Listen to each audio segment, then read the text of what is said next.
Good morning, folks. Why don't we stand together? It is great to be here together. The very centre of town, wonderful building, this town hall. We're here, Carrickfergus Vineyard, to worship God together, to join as family with one another. These guys are going to lead us in some worship. Words of the songs come up on the screen here. Chantel is going to be speaking, continuing our series on Sabbath. And we've got quite a few exciting things coming up in the life of the church, which we want to let you know about as well in the middle. But why don't we begin by praying? God, it's so good to be here together. We thank you for one another. We thank you for this space and for this time. This time set aside from what is really busy weeks, busy lives that many of us live. So we take this time, we set it aside, and we focus our attention upon you. We thank you that you are personal to us. You're not this aloof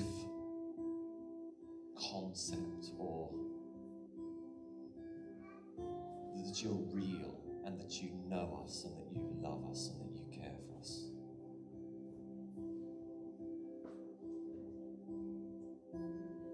We worship you with our words and with our whole lives. Amen.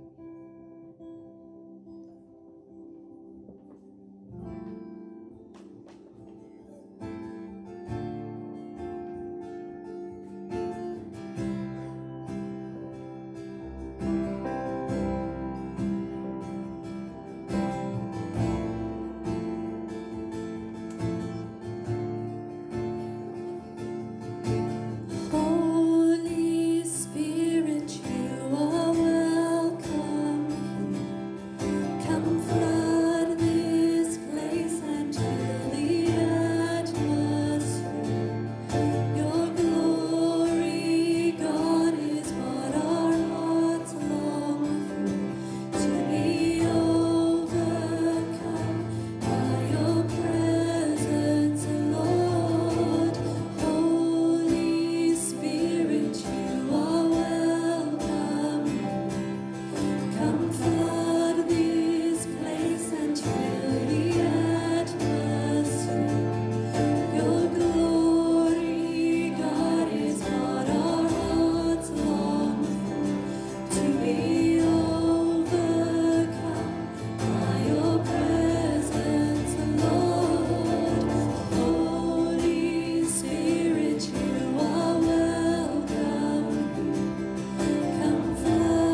this is our desire this morning.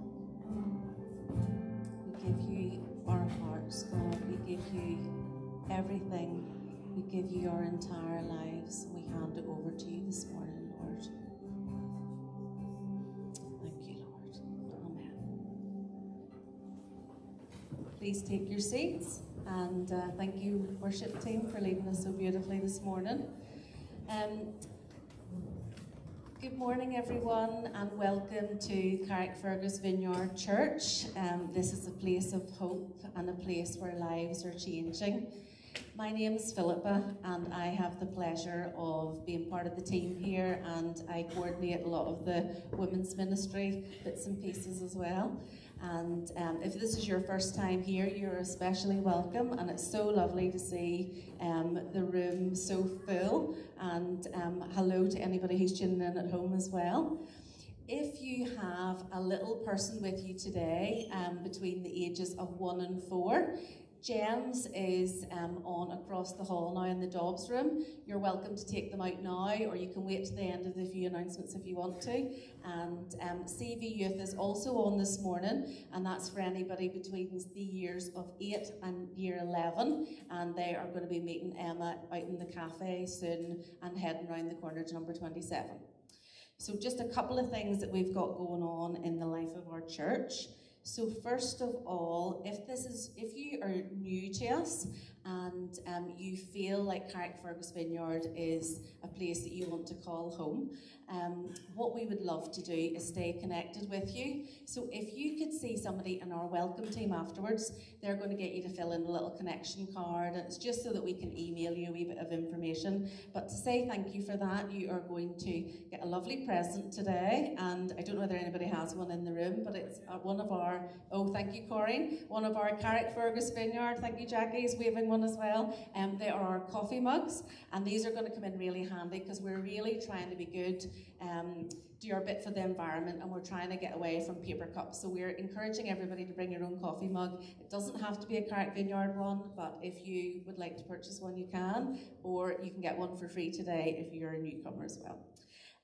Something else for people who are just new with us, we are having on Wednesday the 18th, so this Wednesday at 7:30 round the corner in number 29, we are having a newcomers hello and welcome evening.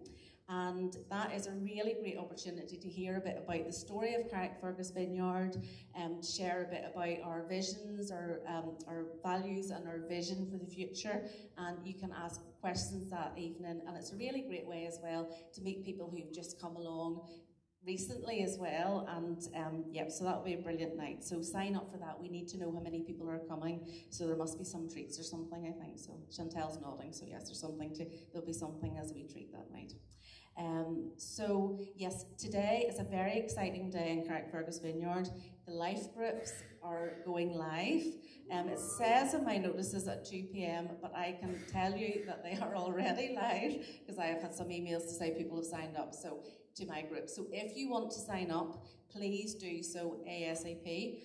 Kate is going to come and say something about the life groups. Oh, she's waiting in the wings here. And then Brian's got a wee announcement, so that's me too. Thanks, Philippa. I don't know about you guys, but I feel like a bit of a bear this winter, that I've kind of got all cozy in my cave at home and I've probably eaten enough food to do me until spring over the Christmas period. But there's something about the dark sort of winters here that makes us kind of want to hibernate in our homes, and it seems to take a lot of effort to do really everything that we try and go on to do. And I really love, if you've ever come across the Danish concept of hygge, as it's pronounced, and it's really an opportunity to get together with people, get cozy, and sort of celebrate the small joys of life and discuss the bigger topics as well. And it's a real opportunity to unwind with others as well, and it normally involves cake, and anything that involves cake I'm like well up for. And doesn't that sound like so much better than holing up in a cave over the winter months? And I suppose our life groups are kind of like that Danish concept, that they're an opportunity to take time to be with other people in our church, to meet with Jesus, to share our daily lives, and to encourage each other. as we follow him in every season, including the dark ones. And as Philippa says, our life groups are going live today. There are smaller groups of around 10 people, and we meet weekly in homes or in the church venue, and we just meet to connect with Jesus, to learn more about what it looks like to become him, and then to send each other back together into the mission that he has for us. And I suppose where they sort of differ a bit from that Danish concept of hygge is that it is also about wanting to go out together as a group to show the love and compassion of Jesus to our community. So last term, our home groups hosted a pop-up cafe for our new neighbours who are seeking asylum in our town, so they could get the winter clothes that you donated, and some of the home groups then donated hygiene products to that. They also provided Christmas presents for some of families that are working with Safe Families. So we really want to not just be a cosy wee group together, but also go out and be the hands and feet of Jesus together. And I read this last term, and it's still my heart for the life groups in our church. It's Hebrews 10, verse 24 to 25. Let us consider how we may spur one another on toward love and good deeds, not giving up meeting together as some is in the habit of doing, but encouraging one another. Every single person is invited to be part of a group. No one is excluded. And I would really encourage everyone to sign up to one, prioritise going to one group this term, and particularly in this winter season, resist the urge to be a bear and sign up for a group. Thanks very much. Cool, thank you, Kate. Hi, folks. I'm Brian. It's kind of like information overload nearly, isn't it? But not all the information for everybody, so take your bit and do that. So we're talking there about the Danish concept of hygge. I'm going to give you an Irish concept of crack. Very different. Blokes, as we're trying to get stuff going again, we're moving, all the different events are happening. There's another one coming up. So we can think of something really creative to call it, or we'll just call it Curry, Chili and Crack 2. So we've done this before, and we're going to do it again. So this is a really great time to have a bit of crack with each other, but it's about storytelling. It's about getting to know each other. It's about getting to share those stories we don't normally intentionally get to share, and then getting to pray with each other. And there's food involved as well, as maybe you can tell by my profile. There's usually food involved. So Jeff McGill and Stephen Milburn's going to share with us, give us a bit of their story, see what's going on, and then we'll get to listen to that, take part, but also share ours in other small groups. 27th of January, 7 p.m, £7.50. That's the details, okay? So it's round the corner. If you don't know what building, it's the one I'll be in. 7 p.m. means that it's kind of late enough so you can get all the stuff done and get home from work, but you're not going to feel like your belly's not going to feel like your throat's cut. We're going to feed you early enough. And then it's £7.50 to pay for it. Open now for bookings.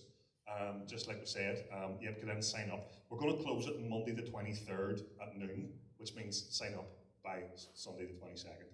Right, we need to know who's coming and what we're doing. Okay, so that's for the guys. 27th, 7 p.m, £7.50. Paul, you want to say something? Brilliant. Well done. As they come off the stage, why don't you give them a round of applause? There's so much information. If you're our guest here this morning, I'm so sorry. There's a lot of kind of stuff that's going on within kind of the four walls, but also we want you to feel welcome to any of the things that are being said. Jeff, where's Jeff and Lynn? Where are you guys? You come on up. Wanted to do this before we take a break and let the children go. This is Jeff and Lynn McGill, and they've been part of our church for a good number of years. Jeff's going to be our speaker with Steve Milburn in a couple of Fridays' time at the men's night. But these guys, we want to introduce these guys to you if you don't already know them. They are going to be leading our children's ministry for the next season. Many of you who've been part of our church for some time now, you know that Gillian Grant, as a volunteer to begin with and then a paid employee, just did the most incredible, stunning job creating all kinds of environments for our children. Our own children have benefited greatly, as have many of yours. We prioritise children of all ages, just the same as the grown-ups in the room here. What they get to do right now in different environments is the same stuff, it's just way more fun. And I want to just introduce these guys to you, let them just share just briefly something that's of their heart, and then what we want to do is we want to pray for them. So who's sharing? You are? Go for it. Partner and Sharon, hi everybody. Yeah, we've been around the church for a wee while now, and this sort of came up really out of the blue in the last couple of months. And we're really privileged to take it on board for a while and see how it goes. But I just want to say, essentially, just what's really kind of important to us for you to know, I guess, is that we're kind of just the coordinators of this, the kind of like the lead volunteers. We have an amazing team already of brilliant kids leaders, and I think what we really want to do is just give them the tools to do the job really, really well, and make sure they're confident and happy and they have everything they need. And we learn so much from them, and we want to hear from all the kids leaders, and over the next wee while we're going to learn a lot about what we want to do going forward. But you know, Gillian I was going to say that like we want to build on the foundations that, you know, that Gillian had laid, but then I kind of realized that she didn't just lay foundations; she kind of like built the whole house. So we're gonna like live in that for a while, and just, you know, and just take things slowly. I think if we had a vision for anything, it's just to create that really and just continue to maintain that really nurturing, safe place for our kids. To really encounter Jesus and to really worship him in the spirit and to really worship him with abandon. And that's the joy of being part of kids ministry, is that unself-consciousness that you have in worship. Last week we were dancing like loons, and I think worship actually is kind of where I think we would like to really develop kids ministry going forward. And I haven't actually spoken to the worship team yet, but hopefully they might be involved in some small way in helping us with that. So yeah. Brilliant. Fantastic. Well, I'm going to pray for you guys, and why don't we just join together with me as we pray. God, we thank you for this incredible couple. Thank you for their obedience to your voice, to taking this incredible privilege of investing and working with our young people. We just pray God's richest blessing over you, over your lives, over your leading, over your marriage, your family. Just bless them. We thank you for them. We thank you for the team already, for others that will join them. We thank you, God, for all of our children. They are precious to you and precious to us. Pray that you bless them. Give them all they need. Amen. Amen. Well done.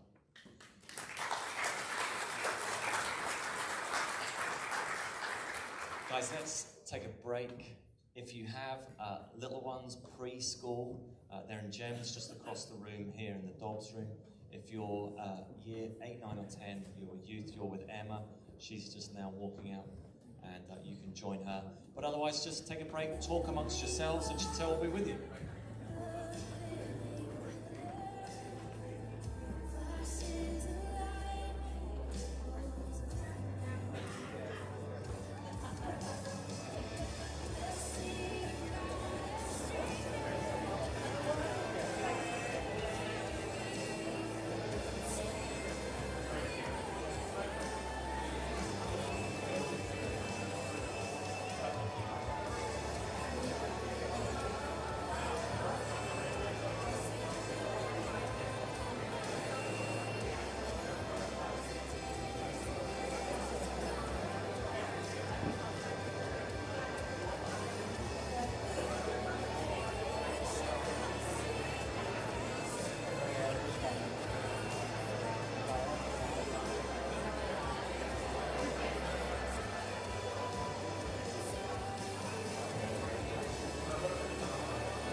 Good morning, everyone.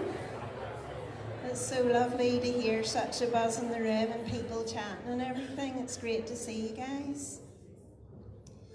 We had a lovely, powerful time for the last 24 hours in our prayer room and then at our worship night last night. I don't know if Hannah's got the wee pics.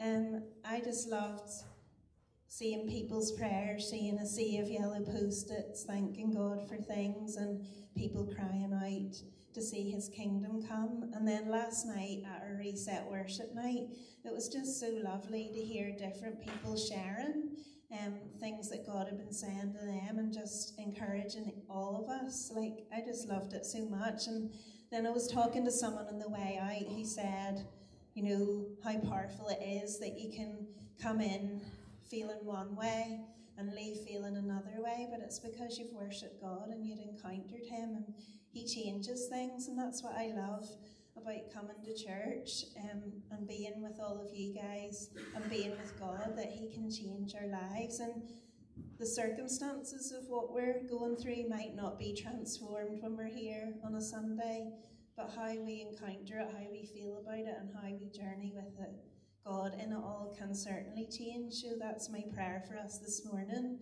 as we start our new series. Well, Paul kind of started it last week really well, talking about margins and everything, and I just want to pick up on some of that stuff this week and dive in a wee bit to what Sabbath means. So I don't know how some of you have started this year 2023. Like, maybe some of you are really excited, you're expectant, you're like, come on, bring it on, a new year, I'm excited, let's see what's going to happen, new possibilities. And maybe some of you are a wee bit wary of a new year, you're like, oh, what's going to happen this year? You know, have I got the energy for it? What it's going to be like? Maybe you're weary, and probably, if I'm being honest, I might say I'm a bit more weary than way-hay. But I wonder as well, what starts coming up if you're watching TV at this time of year? Yes, it's adverts for holidays, right? So these things just start coming up when you're watching TV or whatever, flicking through a magazine, on Facebook, whatever it is. Lovely beaches, scenery, people relaxing, drinks, nice food, walks. And that's kind of like this thing for us, like, oh, this is what you need, this is what you need to look forward to. And the marketing departments of companies the world over know that that's partly what we're longing for. You're aching for this kind of life, but we don't necessarily have it, and they're trying to sell it to us. You know, I feel like partly that's what we're encouraged to do. You know, just wait till the next thing, wait till the next break, wait till the next holiday. Whether you're hopping on an aeroplane or going somewhere warm, or whether you're having a wee trip up to the north coast, it's like, oh, just wait till the next break, the next rest. And I was talking to a friend recently who was able to go on a really beautiful holiday last year. It was a special milestone, and one of those we probably won't do this again type holidays. And although she had an absolutely amazing time, it didn't stop her feeling stressed at work before she left, and when she came back she was still stressed at work. So what are these advertisers actually trying to sell to us? Well, I would say they're actually selling Sabbath. And the word Sabbath is Shabbat in Hebrew, and it literally means to stop, cease, or be done. And the irony of it is you can't actually buy Sabbath, and you don't have to. You don't need to save up your money and buy a lovely new sofa to chill out on, or your dream holiday, or some new loungewear to experience Sabbath. You actually just need to stop. And this ache for Sabbath, this thing inside of us for what the spiritual writer Marva Dawn called a Sabbath spirituality, a life where at peace with God and live with joy, it's not new. Jesus writes about, or we hear about it in Jesus' words in the scriptures in Matthew chapter 11. He says, "Come to me, all you who are weary and burdened, and I will give you rest. Take my yoke upon you and learn from me, for I am gentle and humble in heart, and you will find rest for your souls. For my yoke is easy and my burden is light." And I really love it in the Message version as well. And I know some of you love this too. It says, "Are you tired, worn out, burned out in religion? Come to me. Get away with me and you'll recover your life. I'll show you how to take a real rest. Walk with me and work with me. Watch how I do it. Learn the unforced rhythms of grace. I won't lay anything heavy or ill-fitting on you. Keep company with me and you'll learn how to live freely and lightly." I just think that's so captivating and what we would love our lives to be, and that's what we want to explore a bit more together. So I wonder how many of you get asked, "How are you?" and your answer is, "Oh, I'm just really busy," or "I'm just really tired." Many of us feel this way, and why is that? Well, actually, part of the reason is, of course, to do with our actual bodies. And up until recently in human history, most people actually slept 10 to 11 hours per night. And the average in Western nations now, does anyone want to take a guess what the average is? 6 is right. So turn to the person next to you and tell them how many hours average you think you get of sleep per night.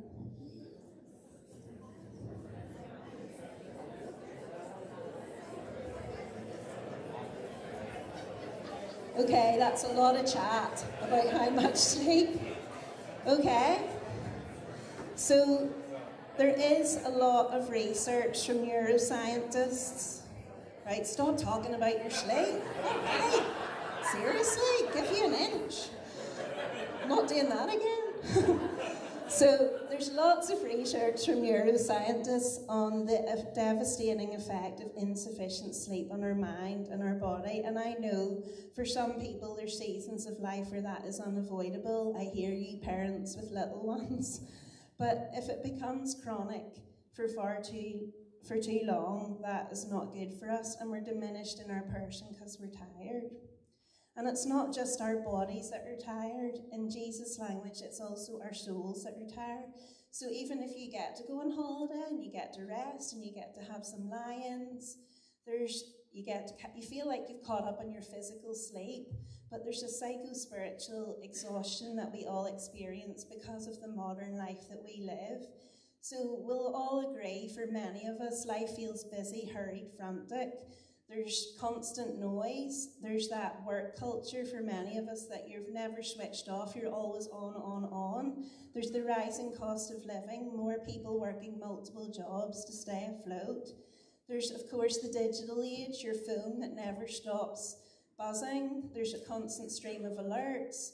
We've said all this before, the churn of the 24/7 news cycle, filling us with fear or worry or whatever. Politics is so polarised, seems like no matter what country you're in.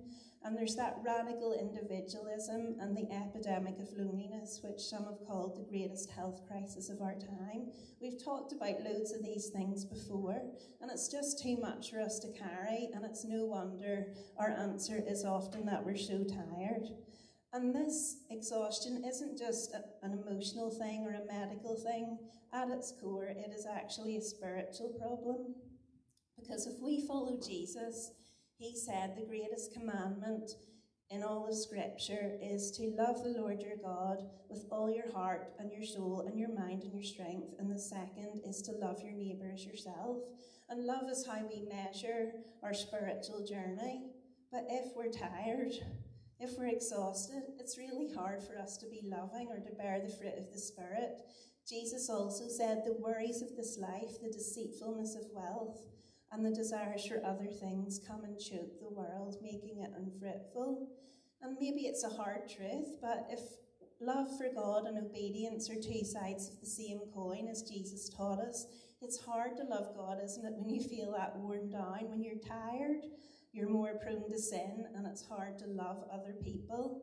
I don't know about you, but don't really want Paul to speak up at this point, but some of my worst moments as a human, a friend, or even in the office, or as a wife or as a mom, or when I'm stressed, when I'm exhausted, or when I'm in a hurry. It's true, isn't it? We're just more irritable, impatient, selfish, whatever. It's like we go into survival mode, like, I need to get through this, and I'm not going to be able to have margin for anything or anyone else. And I just really think that's not Jesus' will for our lives, to just feel tired or sleep deprived or unhappy or living with no margin, as Paul was sharing with us last week about creating margin in our lives. So I've been listening a lot to this guy, John Mark Comer. Some of you might have heard of him. He was a pastor in America, and now he's running Practice in the Way, which is an organisation helping churches with spiritual formation. And I got loads of this helpful stuff from him. And he was explaining how he began the weekly practice of Sabbath 15 years ago. And at the time he was church planting, he was working 6 or 7 days a week, he was just feeling stressed. And every year he just said, I felt less loving, I wasn't more loving, I was running on anger, on edge, I was worn thin, and he didn't feel he wasn't being present to his family and his life, or even to God, like it was becoming functional. And he says the practice of Sabbath literally changed the trajectory of his life, and he has vowed that he will do that for the rest of his life. And for him, it's a weekly thing, a weekly experience of transformation. And when I read that, I don't know about you, but it sounds pretty good to me. So I'm really excited for us to explore this together. So I wonder how many of you would let your phone get down to this point, 20% low battery. That's enough to send some of our teenagers into a blind panic. I read this thing one time, if you want to annoy your teenagers, don't take away their phone, take away their charger. So, anyway, and chargers are in short supply in our house anyway, because they keep mysteriously going missing. So I wonder how many of you let yourself get to this point. You know, if you imagine your life as your life energy is a power bar, like the one on your phone. So if you think of 100%, is Jesus saying life in all its fullness, and 0% is dead, like nothing there.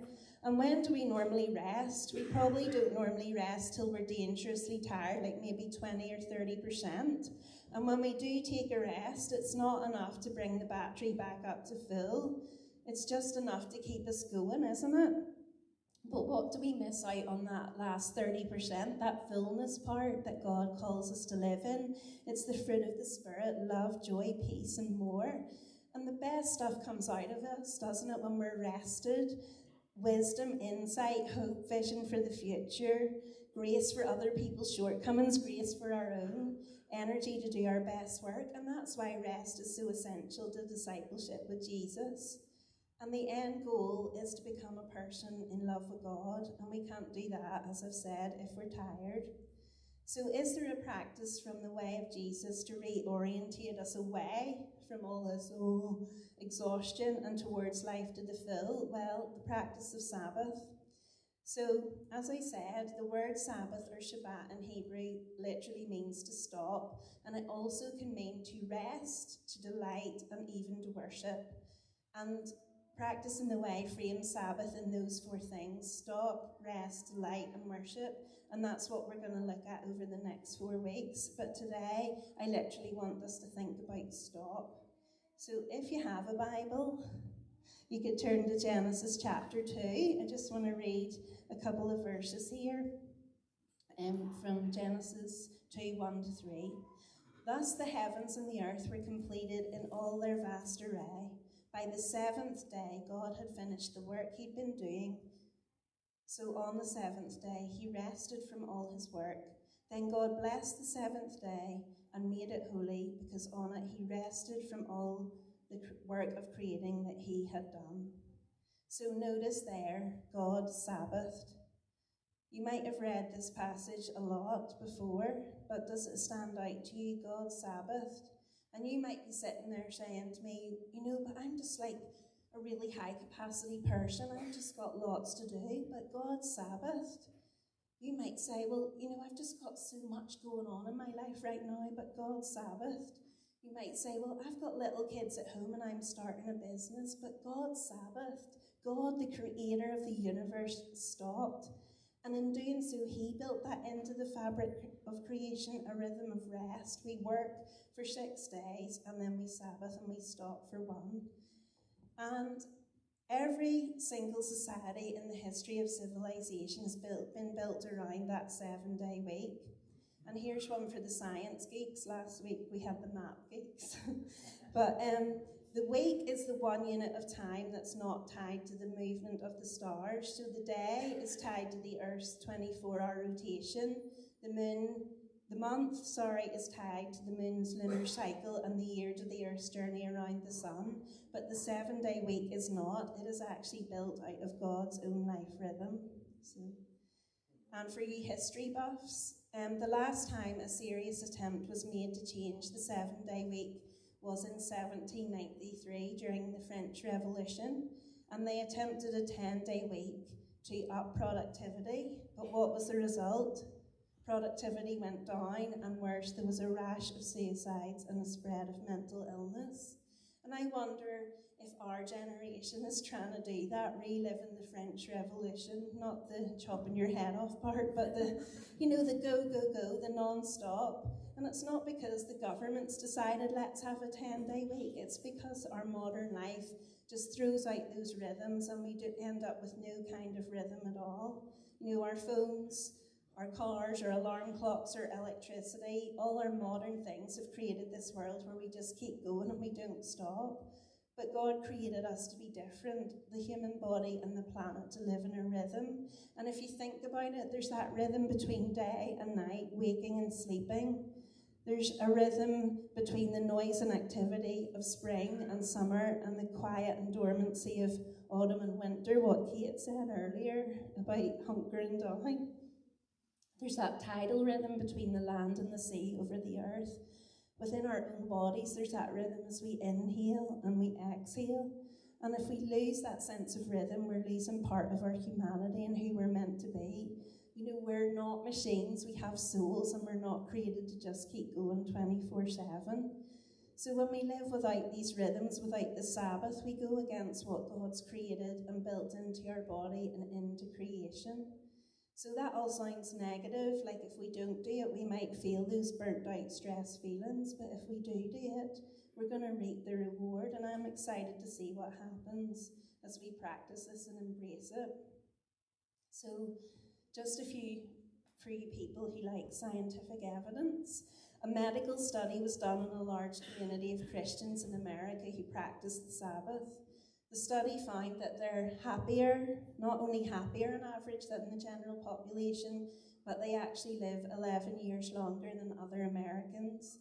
So one doctor pointed out, if you add up the time devoted to Sabbath over a life, that is actually around 11 years. So his theory was, if every day that you Sabbath, you literally add a day to your life. So that sounds pretty good.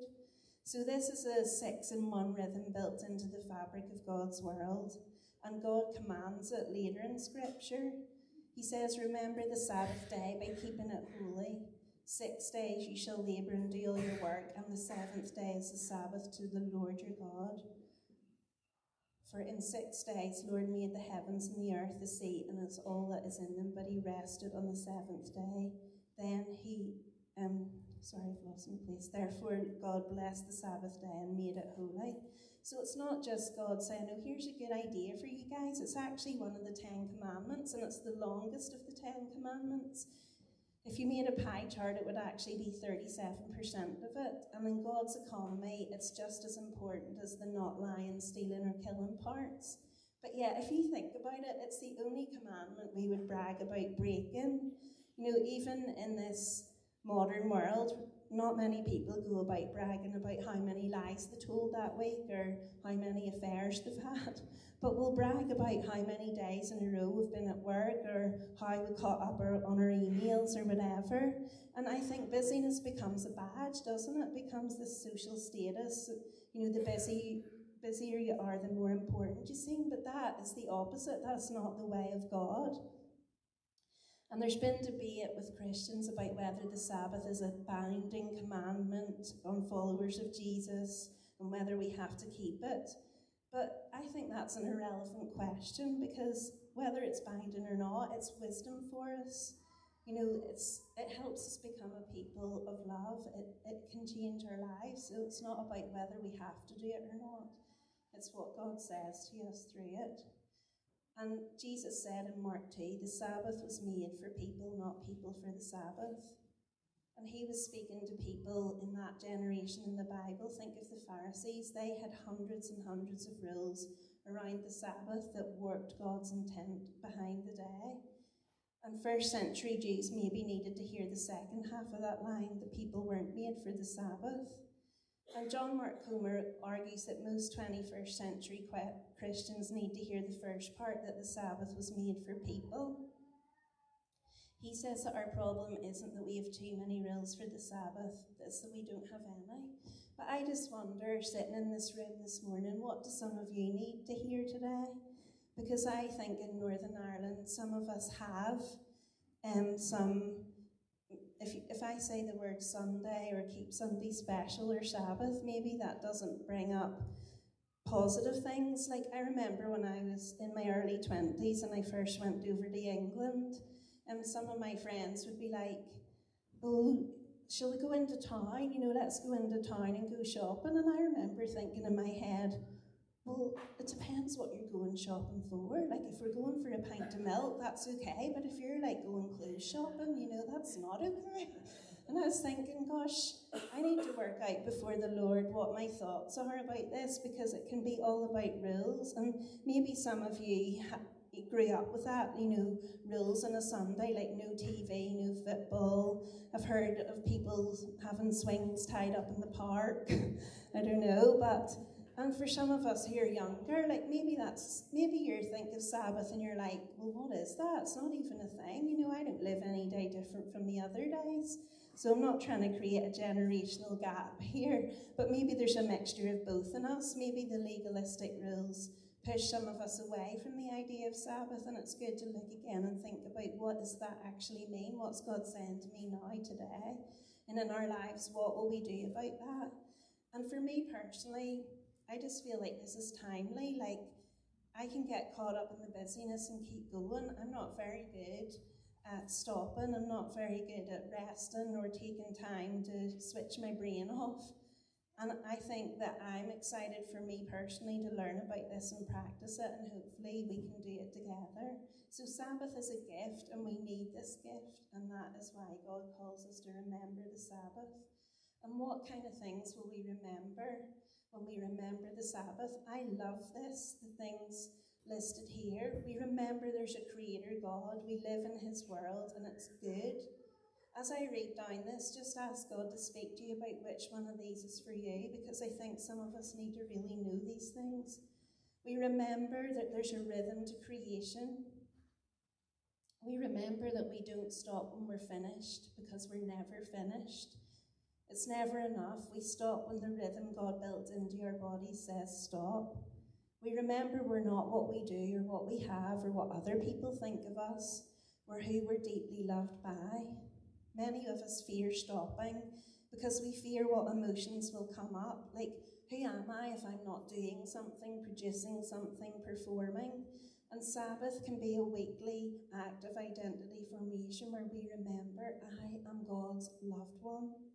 We remember that our life with God is not a right but a gift. And we remember that the world is full of evil and injustice, yes, but it's also full of goodness and beauty and truth.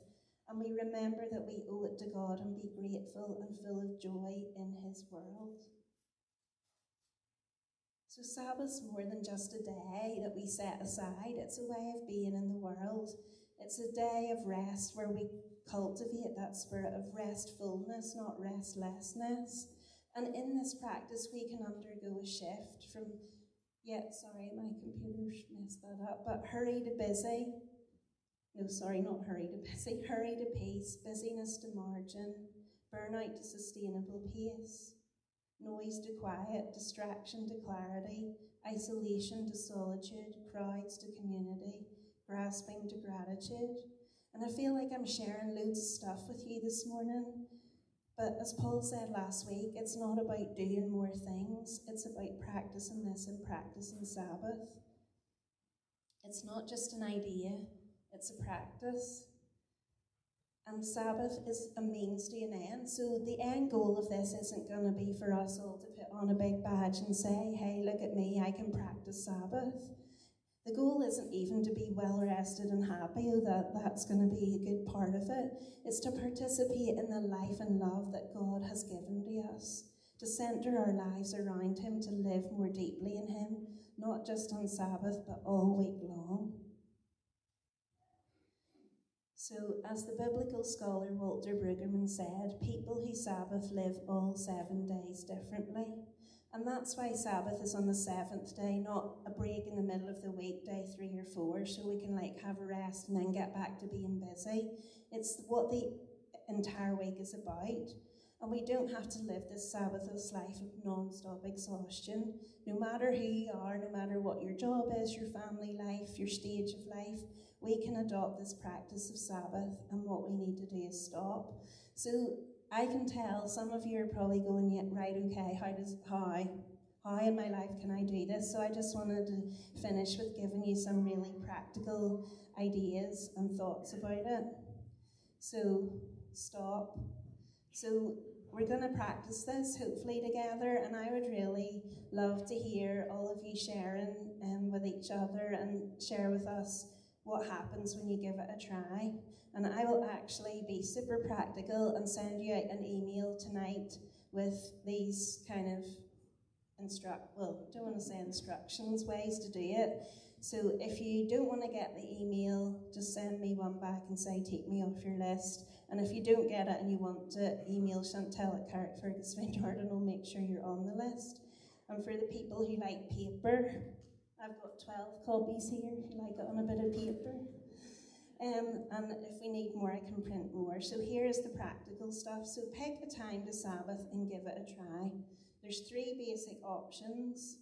There's the one that probably springs to mind for most of us that might be what we used to on a Sunday, which is helpful for many of us as it's our day of worship. So church and after church and the day of Sunday. There's a traditional Sabbath, which is from sundown on Friday night to the same time on Saturday. Or for some of you who do have different work schedules or shift patterns, you could do the midweek Sabbath as well, and we totally understand that weekends don't always work for everyone.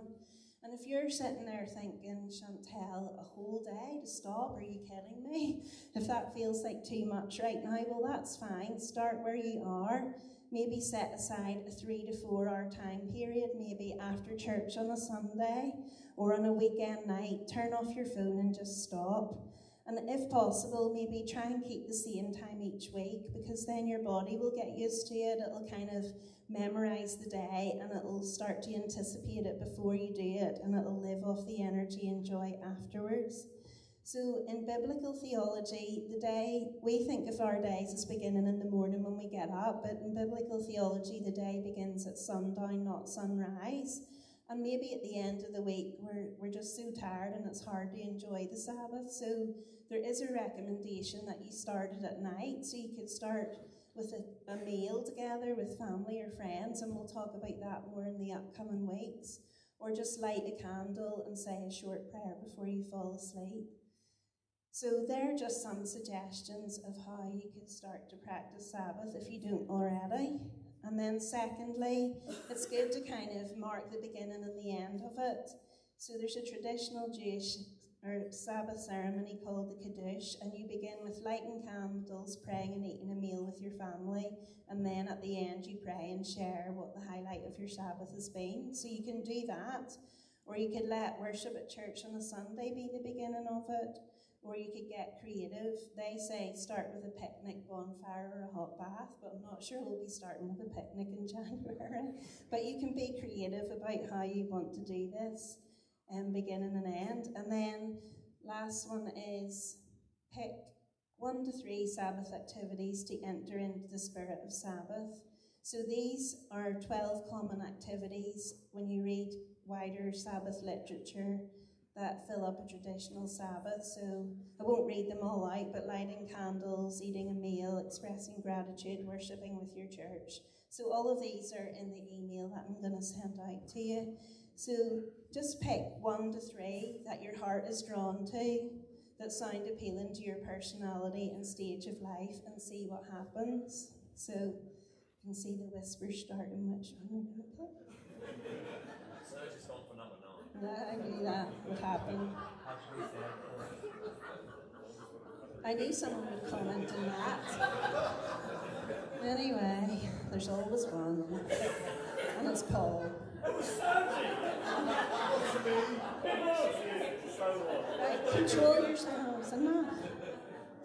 Anyway, so in the notes, if you go to the next one, Hannah, there's a wee reach exercise. If you really feel like drawn to this and you're like, yes, I really want this in my life, there's another exercise for if you want to read even more and go further. But then the good thing is to reflect on this. You know, we don't just change when we experience something, we change when we experience it and then we reflect on it. And if we want to get the most out of this, it's about doing it, then reflecting on it. And you can do that on your own or with others. But here's just 3 simple questions that will help you. So when you stop, when you start to practice Sabbath, if you don't already, take 10 minutes out to maybe write down the answers to these questions. Where did I feel resistance? Where did I feel delight?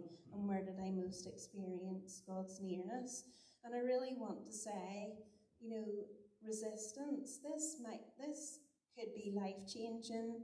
It's not always going to be easy for some of us. We're not really living like this right now. We are all go, go, go. So this is a stop in a good way. For some of us, maybe this is actually going to be undoing negative experiences we've had in the past around it.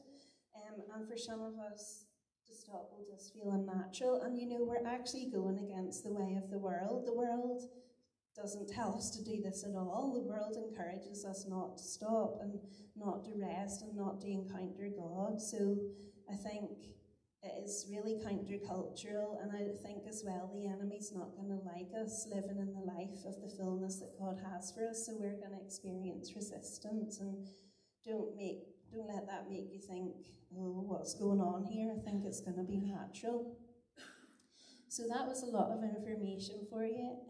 I just think we should take just some time now to stop and be with God. And I just wanted to share, for me personally, at the end of last year, I was kind of thinking ahead to this year and wondering and kind of asking God, you know, what's in store for this new year? You know, what should we do in church? What are you saying to us as a church family? What should we be talking about? And I was reading a bit about this, about Sabbath and rest, and I was wondering, you know, is this what we should be sharing about God? And if I'm being totally honest, I was doubting myself and I was feeling so unsure. But then I remembered Paul was talking on resilience on one of the talks in that series and at the end of November. And he mentioned for us to renew our love and devotion to Jesus and to create margin in our lives. And I wrote down in big capital letters, Sabbath, beside that.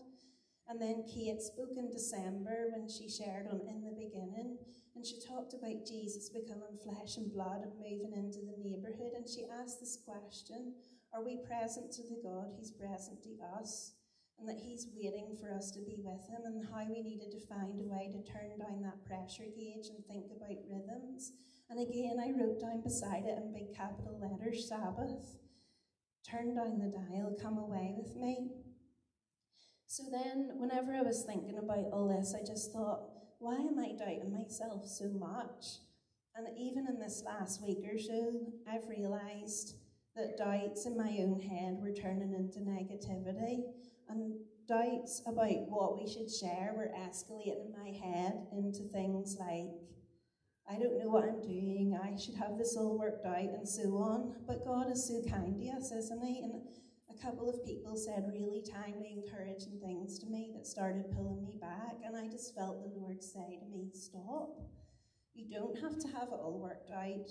I just ask you to follow me, to abide, to rest, to remain in the vine. You know those verses we shared earlier, come to me, all you're weary and burdened, and I will give you rest. And I just wonder if we don't make the time to stop, because there's things in our own minds too that don't slow down and don't stop. And I just really wanted to pray that for us this morning. And I'm just going to take a moment to stop and pray, and then after that we'll worship. But I just really encourage you guys to stop for a minute and close your eyes. and just be in God's presence.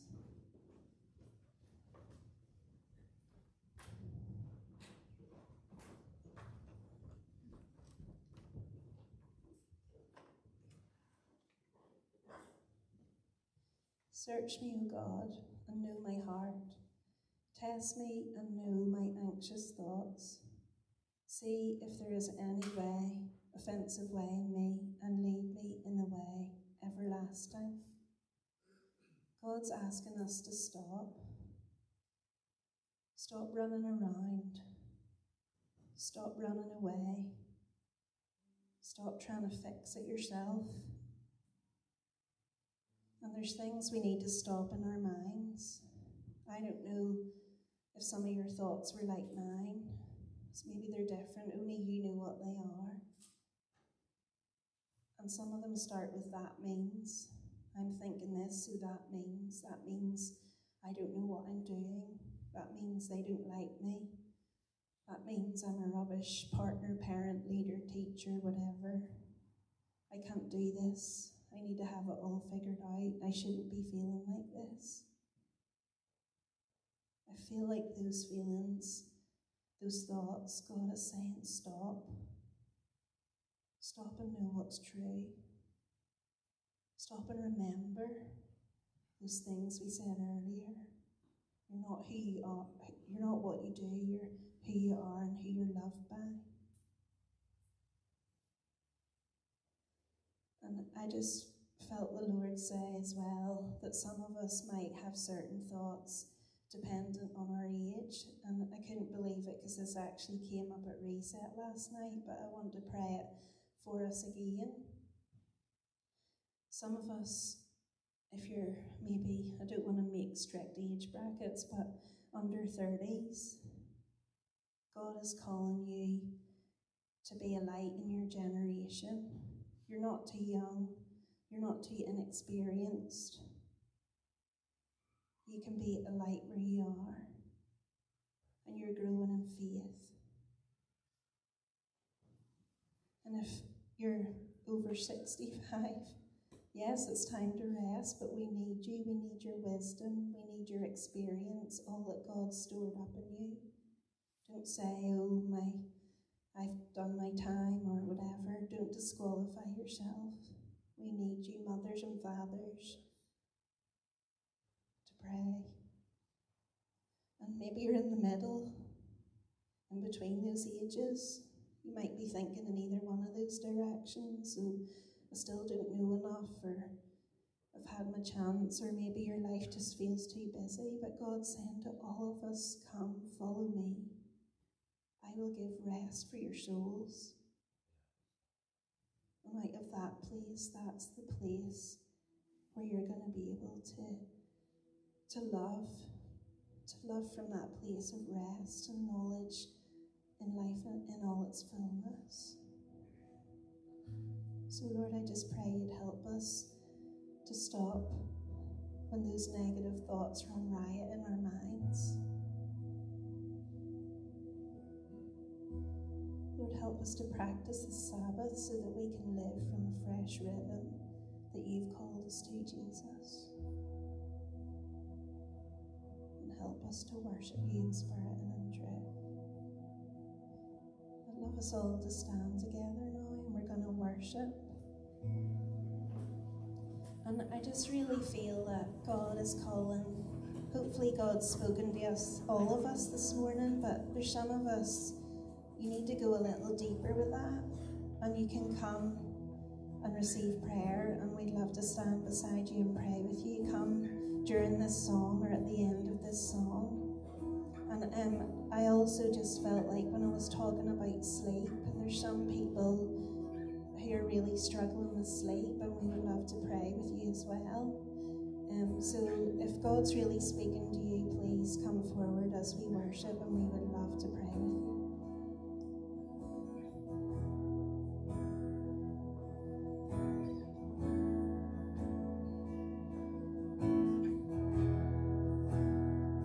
This is the air I breathe. This is the air I breathe.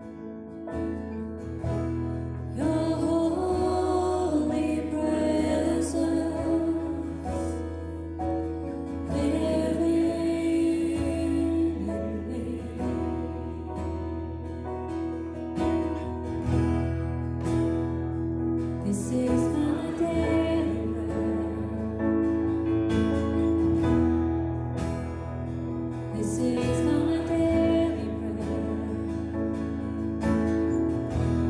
Your very word spoken to me, and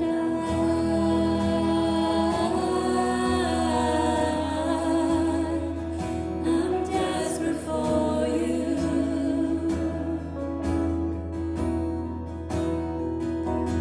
And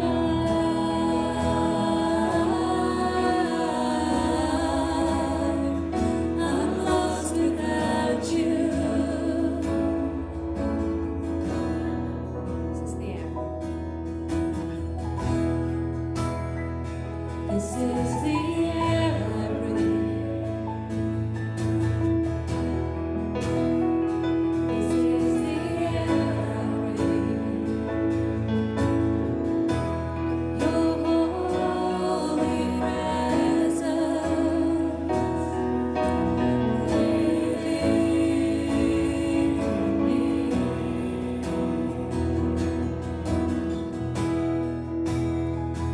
This is my daily bread. This is my daily bread. Your very word spoken to me, and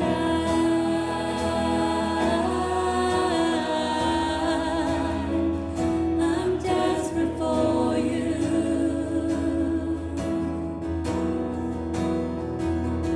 And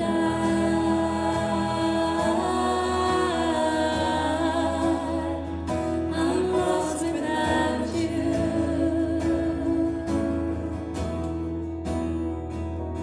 And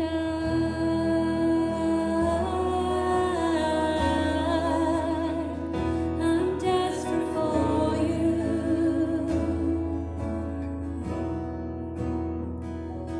And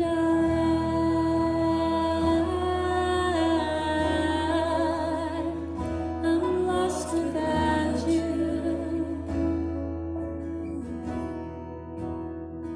I'm desperate for you.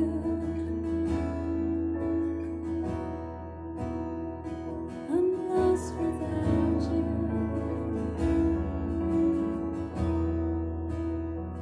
I'm desperate for you.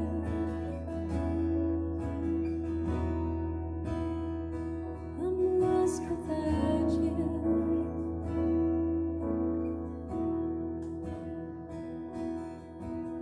And Lord, we just need you. We're lost without you. We can't live this life without you, God. So I pray you'd fill us again.